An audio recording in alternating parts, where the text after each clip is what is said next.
The silverware clinked unnaturally loud against fine china as my mother's words sliced through the restaurant's ambient noise. You are a nobody. Don't pretend you matter. Each syllable landed with practiced precision, designed to wound without leaving visible marks.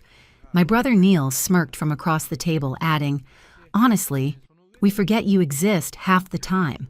The mimosa in my glass trembled slightly as my hand tightened around the stem.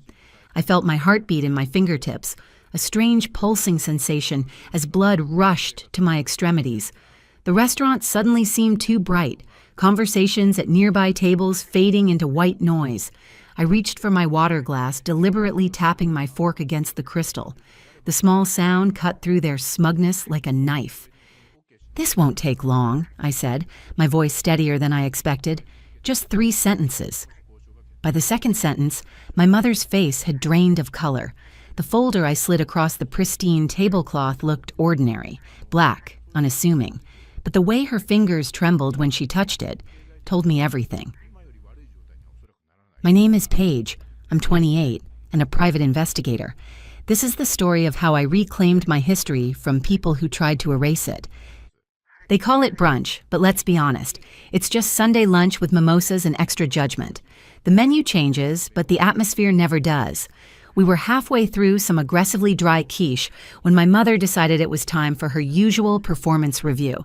She treats these family meals like annual evaluations, except I never got the job to begin with. "You are a nobody," she said, like she was commenting on the weather. And Neil, my younger brother, whose biggest life accomplishment is existing simultaneously with a Wi-Fi signal, added his rehearsed line with practiced cruelty. I didn't laugh. I just reached for my glass, nothing dramatic, just a casual clink with the side of my fork, and said, "This won't take long, just 3 sentences." They both looked up mid-bite. "Please," I said, removing the folder from my bag. "This copy's for you." I slid it across the table. No big speech, no raised voice, just a little nudge across the linen tablecloth. Neil looked confused, like he thought I was handing out resumes. Victor, the husband my mom married when I was 15 and stopped calling my dad the second the ink dried, leaned forward like he expected concert tickets. But my mother didn't move. She just stared at the folder before finally reaching for it. Page 1, then 3. I watched it happen. That slow-motion expression shift like someone realizing the brakes don't work and the wall's a lot closer than they thought. Her fingers started to shake. Victor went from smug to pale. Neil's fork hovered in midair, like he wasn't sure if he should keep eating or run. She hit the last page. "You little bitch," she said almost under her breath. Victor stood up, chair scraping loudly across the tile. "You said you deleted that stuff." I stood too, adjusted my sweater, picked up my bag. "The originals are already with people who matter," I said. "This is just for your personal enjoyment." And then I walked out. Technically, I'd moved back in with them about 3 months before this lovely family brunch. Told them I couldn't afford my apartment anymore. Said I was struggling, needed help. My mother was reluctant to take me in. And by reluctant, I mean she said yes, but made it clear she expected rent, chores, and zero attitude. Neil lives there too, by the way. No job, no rent, no chores. He contributes absolutely nothing except dirty dishes and the occasional, unsolicited opinion. I got the laundry room. Not the guest room, not my old room. The laundry room. There's still a dryer in there. It rattles at night like it's possessed. Every time it shook the wall, I reminded myself, just a little longer, just until I find what I need. Because I wasn't there to bond. I wasn't there because I had nowhere else to go. I was there because I knew there were things they never expected me to find, and I planned to find them, but none of that showed on my face at brunch. I poured the orange juice. I passed the butter. I smiled when Victor made his weird fake jokes about millennials not knowing how to do laundry.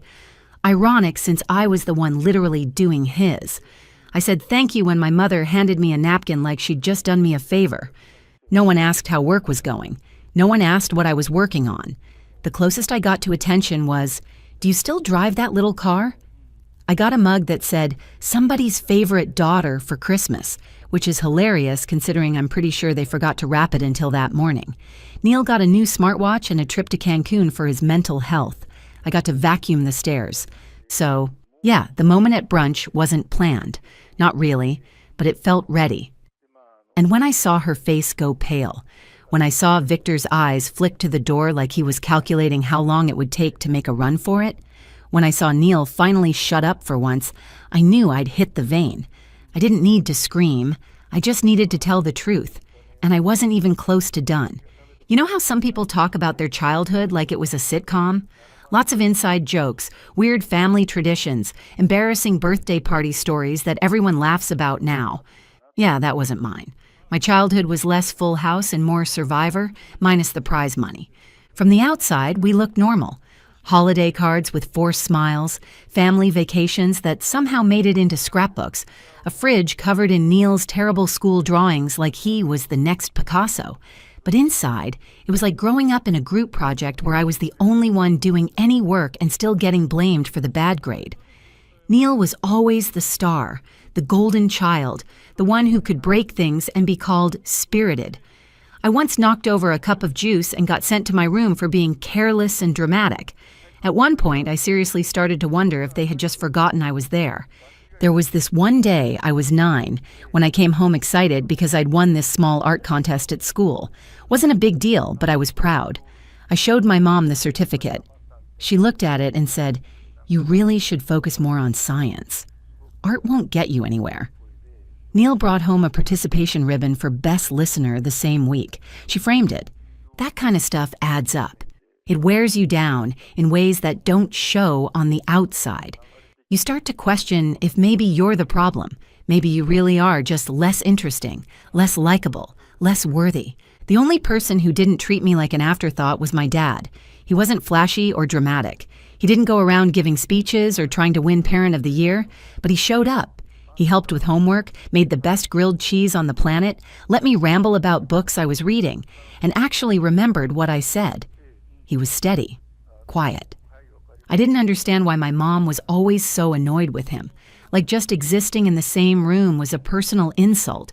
But she treated him the same way she treated me, which in hindsight says a lot. Still, I didn't question anything, not until the day everything cracked open. I was 12, sitting in the living room eating dry popcorn and watching a show I didn't care about. Neil was upstairs. Mom was on her phone. She turned off the TV and said she needed to show me something serious. That's never a good start. She scrolled through her messages, held out the screen, and said, "This is from your father. You need to see what kind of man he really is."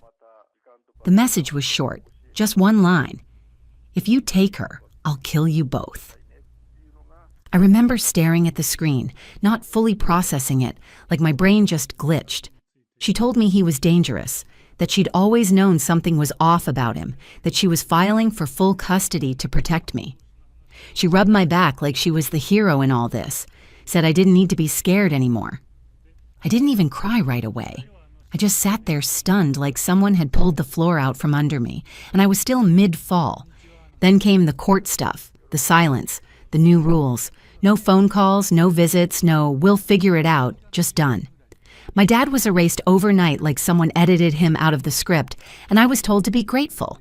What followed were the rebuilding years, as my mom once called them, which is hilarious because she never rebuilt anything. She just rearranged the control panel. I became her emotional punching bag, her live-in help, the kid she didn't want but had to manage. Neil got louder, lazier, meaner. I got invisible. She stopped pretending we were a family. It was clear I was there because she didn't want the optics of sending her daughter to live with someone she claimed was unstable. But the love, the softness, the basic human decency, gone. I didn't think about my dad for a long time. Not really. I shoved him into a box labeled dangerous and closed the lid. But some things don't stay buried, especially not when they never made sense to begin with. There were too many things that didn't line up. Too many moments when I'd hear someone talk about their dad and feel this weird ache, like I was grieving a death no one acknowledged. And the message itself just never felt right. My dad wasn't that guy. He was the guy who cried watching Finding Nemo. The guy who apologized if he raised his voice even a little. The guy who told me he loved me every single time we talked. But I never said anything out loud because if you start questioning one lie, you have to question all of them. And I wasn't ready for that. Not yet. Fast forward to my 20s. The ache got louder. The questions got heavier, and one day I picked up my phone and sent a message to a number I wasn't even sure still worked. "Hi, I don't know if this is still your number, but I wanted to say hello. Paige."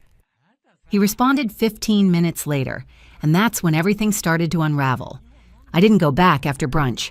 Not after the folder hit the table and Mom's face did that thing where her expression crumpled, but her pride wouldn't let it finish the job. I walked out and didn't turn around. Didn't take leftovers. Didn't even grab my coat. It wasn't that cold, and honestly, I needed the dramatic walk more than I needed sleeves. I had already packed a small bag and hidden it in my car that morning, knowing I wouldn't be returning to the house. I drove straight to a short-term rental I'd booked the day before under a fake last name. Nothing dramatic, just enough to keep things quiet while the blast radius settled. 2 hours later, my brother texted me, "What the hell did you just do?" Followed by, "Mom's having a meltdown." Victor's yelling. They won't tell me what's going on. I didn't respond, not because I didn't want to, but because I really did want to let them sit in it. Let them sweat through their polo shirts and wonder how the whole house of lies suddenly caught fire. I wish I could say I had a master plan from day one, but the truth is, it started as a hunch on a really bad night. I was 23. I couldn't sleep. I'd been thinking about that message for weeks, the one Mom showed me when I was 12. "If you take her, I'll kill you both." The thing that made me cut my dad out of my life like he was a cancer. The thing that made me scared of my own memories. But the older I got, the more it didn't add up. My dad was the kind of guy who made pancakes in the shape of animals, who used phrases like safety first unironically. He wasn't the send violent death threats type. So one night I texted him. I'd kept his old number saved in a journal all these years, never deleting it even when I changed phones. "Hi, I don't know if this is still your number, but I wanted to say hello." He replied 15 minutes later. "Paige, I've been waiting 10 years for this." We met in a park 3 days later. Neutral territory. I half expected him to look different, colder, like maybe the version I remembered was just childhood wishful thinking. He looked the same, just a little grayer, a little smaller. We sat on a bench and made it all the way to the second cup of coffee before I asked about the message. He didn't flinch, just shook his head slowly and said, "I didn't write it. I didn't send it. I never would." He didn't beg, didn't cry. He just said he was sorry I believed it, but he understood why I had. And the weirdest part? I believed him, not because he had proof he didn't send it, but because my gut stopped screaming the second he said it. So I started digging. At first, I didn't know what I was looking for. I wasn't a hacker. I wasn't some conspiracy theorist. I was just a daughter who wanted to know what the hell actually happened. Over the next 4 years, I did something about it. I saved every extra dollar from my office job, took online courses at night, and eventually trained and got certified as a licensed private investigator. Full-on PI. Not the trench coat kind, the legal, boring paperwork kind. Digital forensics, record pulls, metadata, bank tracing. And once I had that in place, I moved home. I told Mom I'd lost my job, said I couldn't afford rent, said I needed a little help getting back on my feet. She rolled her eyes and told me I could have the laundry room. Perfect. All while she handed me dish duty and made sure I contributed. I went looking, and eventually I found it. It started with an old laptop shoved behind some sweaters. Password protected, but nothing I couldn't get through. Inside were folders with sloppy names like Legal One and Assets Backup and, I kid you not, do not open. I opened it. And there was a draft of the message, the fake one. "If you take her, I'll kill you both." Typed in a Word doc, saved 5 days before the date she claimed it was sent. There were notes in the margins, revisions. There was even a comment bubble that said, "Too dramatic?" But that wasn't the worst part. I found emails between her and Victor from when they were still just friends, talking about how to make my dad look unstable, how to protect the money. And speaking of money, she claimed Dad had made a bad investment during the divorce, that half their assets had just disappeared. But in another folder, because of course she backed everything up, I found scanned bank records, wire transfers to an offshore account, fake shell companies, all set up under Victor's name. They stole everything, framed my dad, took the house, the business assets, the custody agreement, and left him with nothing but a reputation he didn't earn. So yeah, I printed it all, made copies, and gave one set to my lawyer. The one I slid across the table at brunch? That was just a souvenir. 3 nights after I walked out, there was a knock at my door. I looked through the peephole. It was Dad. Before I could wonder how he found me, I remembered I'd texted him the address that morning, just in case things went south at brunch. He didn't say hi, just stood there with a tired smile and said, "I got the call. It's happening." The lawyer had filed everything, reopened the case, started the process to get the money back, the house, the record cleared. It was already moving. He stepped inside. I made tea. We sat on the couch like it was a totally normal week. Then I said, "Do you want to know how I found it?" He nodded. So I told him. Not the whole thing, not yet, but enough. When I was done, he just said, "You didn't have to do this." And I said, "I didn't do it for you. I did it for me." Then the text started, from Neil. "What's going on? Are you seriously blowing up the family over ancient history? This is way too far. You made her cry." Then from Mom, one line, "You're not done. Don't think you're done." Charming. I didn't answer any of them because I knew exactly what was coming, and they had no idea just how much I had left to say. It didn't take long. The legal letter landed 2 days after Dad filed, certified mail, thick envelope, the kind that makes people go quiet when they see it in the mailbox. I wasn't there when it arrived, obviously, but I heard about the scream. Apparently, Mom opened it in the kitchen, read the first page, and dropped her wine glass. Full red, midday. Dad's lawyer called me as soon as they confirmed delivery, so I got the play-by-play almost in real time.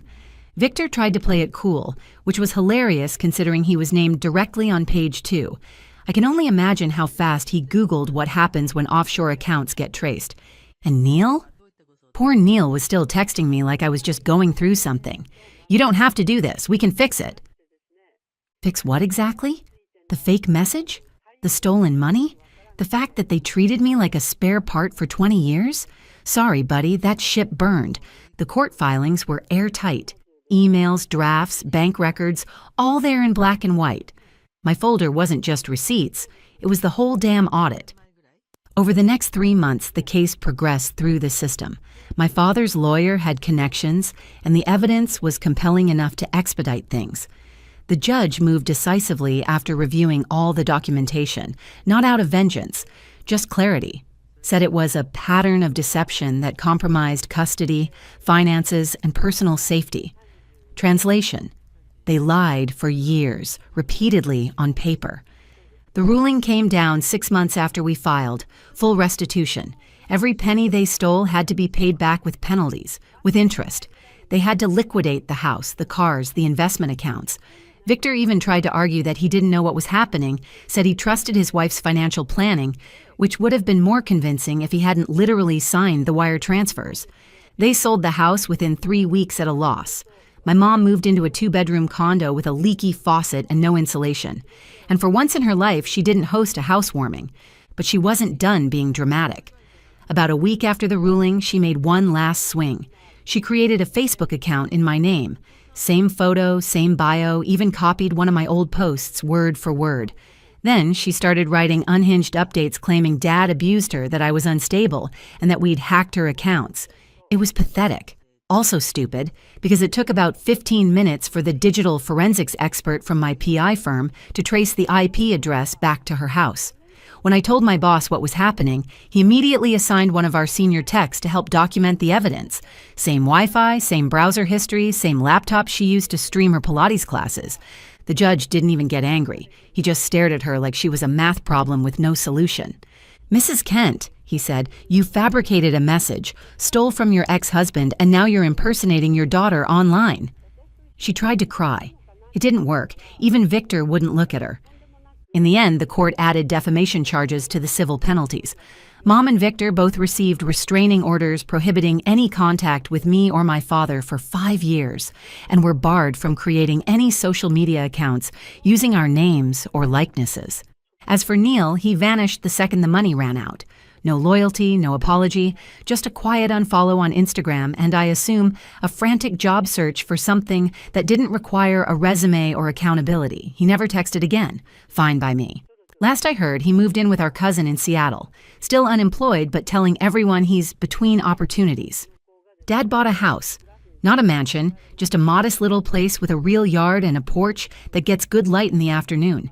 He called it peaceful, which is code for not haunted by my ex-wife's voice echoing through the drywall. He invited me over the day he got the keys.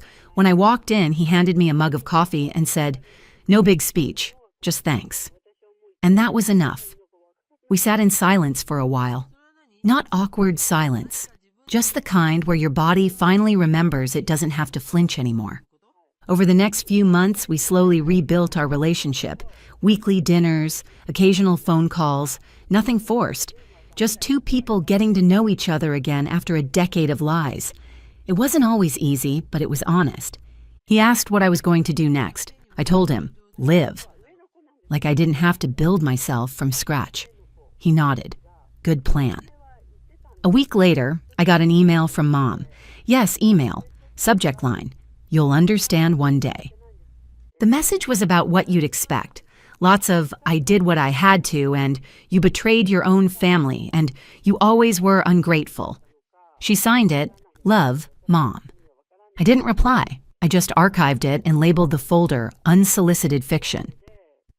There was no big announcement, no TikTok reveal, no essay on healing. I didn't want revenge. I wanted quiet, and that's exactly what I got. No more explaining myself, no more justifying why I felt like a guest in my own family. Just silence, a kitchen with real food, a living room that feels like mine, a dad who makes dumb jokes and never uses them to hurt me. They used to say I was a nobody, said it to my face, behind my back at brunch. But the funny thing about nobodies? We watch, we remember, we learn how systems work, especially broken ones. And when we finally speak, we don't scream. We bring documents. They said I didn't matter. Turns out I was the only one keeping track of everything. Some days, I still wonder if I went too far, if I could have handled it more quietly. Maybe I should have just let it go and built my life without stirring up everything they tried to bury. But then I remember how long I stayed quiet, how much I let slide, how much they counted on me doing exactly that. So no, I don't regret it. 6 months after the court case was settled, I'm now living in my own apartment, working full-time as a PI, and the divorce case my father finalized 16 years ago has been fully rectified in the legal system. Before you go, here's a quick bonus for sticking around. If you love learning and growing like I do, you need to try audiobooks. I've got an exclusive deal with Audible. Your first month is completely free. That's access to over 500,000 titles, zero cost to you. All the details are waiting in the description. Don't miss this one.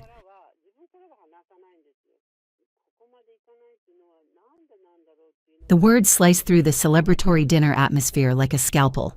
You'll never be as good as your sister.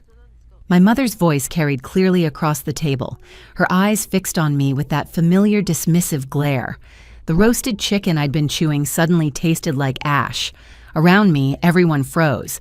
My father nodding in agreement, my sister Olivia's lips curling into that familiar smirk.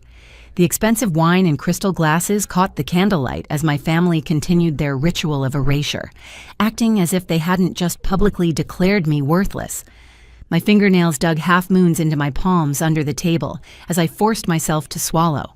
For a moment, the only sound was the gentle clink of silverware against the good china they'd brought out to celebrate Olivia's new marketing job. Not my commendation for saving a cardiac patient's life.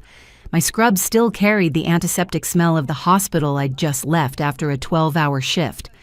I stood up slowly, my chair scraping against hardwood. Then ask her to pay your bills. The room went dead silent. My name is Rachel. I'm 28 and an ICU nurse. This is the story of how I reclaim my worth after years of financial exploitation, disguised as family love. For as long as I can remember, I've been the invisible daughter, the backup child who worked double shifts while my parents showered Olivia with praise, money, and opportunities I could only dream of.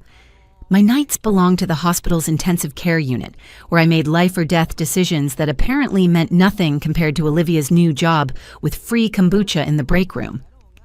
That dinner 3 months ago should have been just another family gathering, but this one, was special.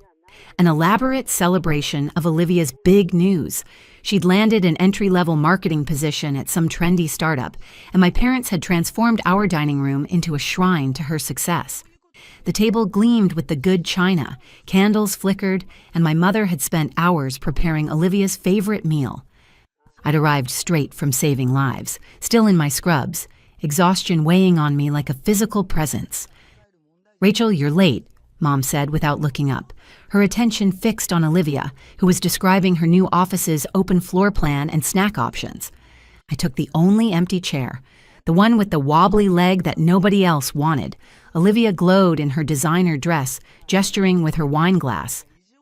"And my boss says I have real potential for the creative director position," she continued. "He thinks I could be running campaigns within 6 months." "That's incredible, sweetheart," Dad beamed. "This company really knows talent when they see it." I tried joining the conversation. "Speaking of work, I got a commendation today for helping save a patient who came in with cardiac arrest. The doctor said my quick thinking made the difference between life and death." Mom barely glanced at me. "That's nice, honey." Then immediately, "Tell us more about the office culture, Olivia. It sounds so dynamic." Dad leaned forward, completely ignoring what I'd just said. "Olivia's really going places with this company. They have real growth potential, not like these dead-end healthcare jobs." That's when it happened, the moment that would change everything. Mom looked directly at me with that cold sneer I'd seen countless times before. "Rachel, you'll never be as good as your sister. Olivia has ambition. She has drive. She's going somewhere in life." The betrayal stung, but what made it worse was watching Olivia's reaction. She didn't defend me. She didn't look uncomfortable. She just smiled and took another sip of wine, like Mom had just commented on the weather. As I sat there staring at my half-empty plate, something clicked. I'd been paying my parents' mortgage for 6 months. 6 months of $2,800 payments coming directly from my account while they gave Olivia a $5,000 congratulations check for getting a job that paid less than what I made in a month. The betrayals only deepened from there. 2 weeks later, during my lunch break, I was scrolling through Instagram when I saw them. Pictures of Olivia, my parents, and Olivia's boyfriend on a beach in Hawaii. Palm trees, crystal blue water, expensive resort drinks with little umbrellas. They looked like they were having the time of their lives. Nobody had mentioned a family vacation. Nobody had even hinted at it. I called Mom immediately, having saved her number as "do not answer" months ago, but never having the heart to actually block her. "Oh, Rachel," she said when I asked about the trip, "we didn't think you could get time off work. You're always so busy with your shifts."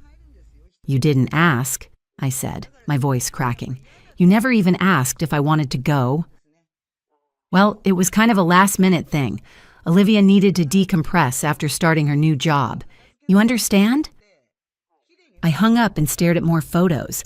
My family building sandcastles, dining at expensive restaurants, having sunset walks without me. Olivia's text arrived 3 hours later.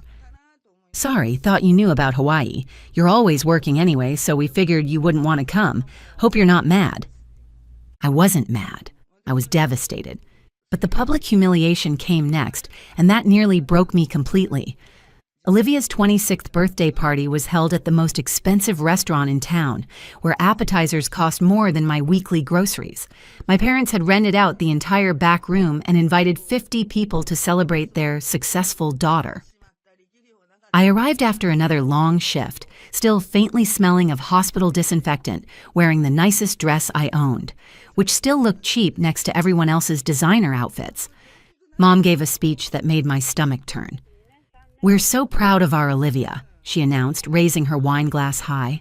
"She's always shown such natural talent, such a bright future ahead of her. Some people are just born to succeed." The room applauded while Olivia basked in the attention like she was accepting an Oscar. That's when Mrs. Taylor, one of Mom's friends, turned to me.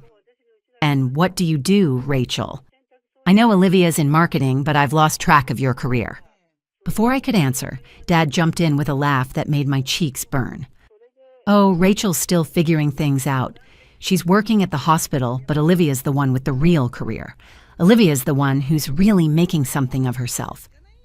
I had just completed my nursing degree. I was working in intensive care, literally holding people's lives in my hands every day. I was making more money than Olivia had ever seen, but all Dad could see was his successful daughter, who posted pretty pictures for a startup that might not exist in 2 years.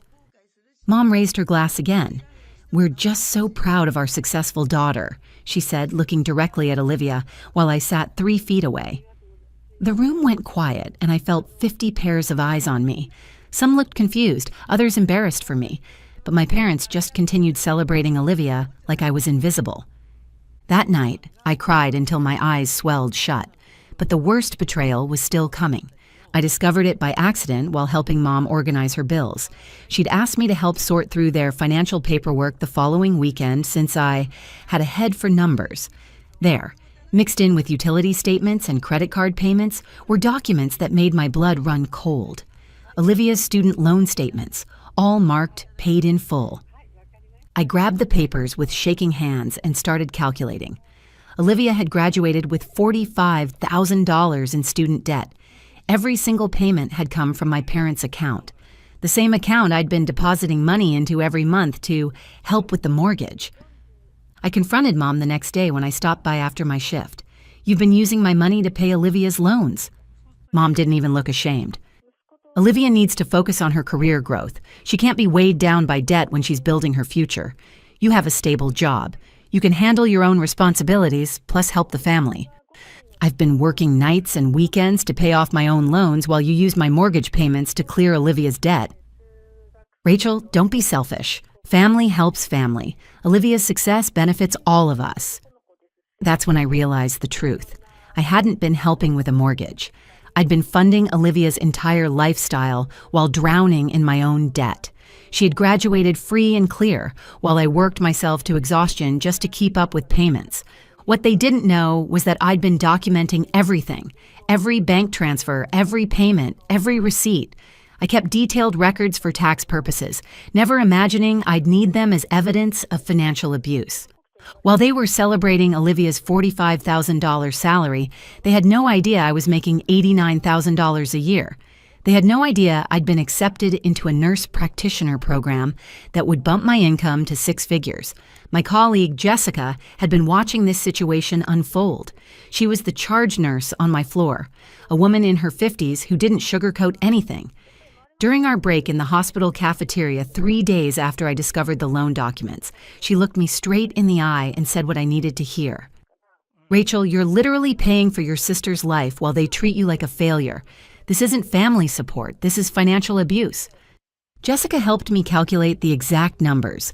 Over 2 years, I'd given my parents $47,000, not just for the mortgage as I'd thought, but for Olivia's loans, her car payment, even her credit card bills when she had a tough month. That's when things got interesting. Mom started dropping hints about Olivia's engagement. Her boyfriend had proposed, and they were planning a big wedding that would need family contributions. "Rachel can handle the catering costs," Mom said casually during a phone call that evening. "She doesn't have other expenses like Olivia does. Olivia needs to save for her dress and the honeymoon." I hung up and started printing documents. Bank statements, payment records, loan calculations.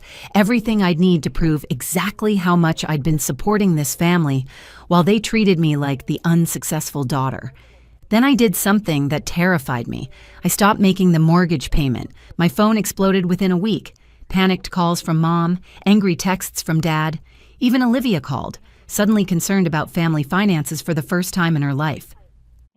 "Rachel, what's going on with the mortgage?" Mom demanded when I finally answered one of her numerous calls. "The bank called saying the payment is late." "I think we need to have a family meeting," I said calmly. "Let's sit down for dinner and discuss everyone's financial contributions." They agreed immediately, probably thinking they could guilt me back into line. The dinner was set for Saturday night at my parents' house, the same place where they'd humiliated me 3 months earlier. Mom cooked another elaborate meal, Dad opened expensive wine, and Olivia arrived with her engagement ring sparkling, ready to discuss wedding plans and my expected contribution. They had no idea what was coming. Dad started the lecture before we'd even finished eating. Rachel, we need to talk about responsibility, family obligations. You can't just stop supporting us because you're having some kind of emotional crisis. This family depends on your contributions, Mom added. Olivia's building her future, and we all need to sacrifice to help her succeed. Olivia nodded along, completely clueless about where her lifestyle was actually coming from. Rachel, I know you're stressed about money, but we're a family. We help each other. That's when Mom gave me that same cold sneer, that same dismissive look that had haunted me for years, and she said the exact words that had started this whole confrontation. You'll never be as good as your sister. I stood up slowly, my hands steady for the first time in months. I looked Mom directly in the eye and said the words that made the room go dead silent. Then ask her to pay your bills. Nobody moved. Nobody spoke. The only sound was the ticking of the grandfather clock in the hallway. I reached into my bag and pulled out a folder thick with documents. I spread them across the dinner table like I was dealing cards, each page landing with a soft thud that seemed to echo in the silence. I've paid $47,000 to this family over the past 2 years, I said, my voice steady and clear. Olivia's student loans, your mortgage, her car payment, even her credit card bills when she overspent on clothes and vacations. Olivia's face went white. She picked up one of the bank statements with trembling hands, staring at payment after payment with her name in the memo line. Monthly mortgage payments, $2,800, I continued, pointing to each document. Olivia's loan payments, $650 a month. Car payment contributions, $400 a month. Random emergency payments when Olivia needed help, $8,200 total. Dad frantically flipped through the papers, his confident expression crumbling as he realized every payment was documented, every lie exposed.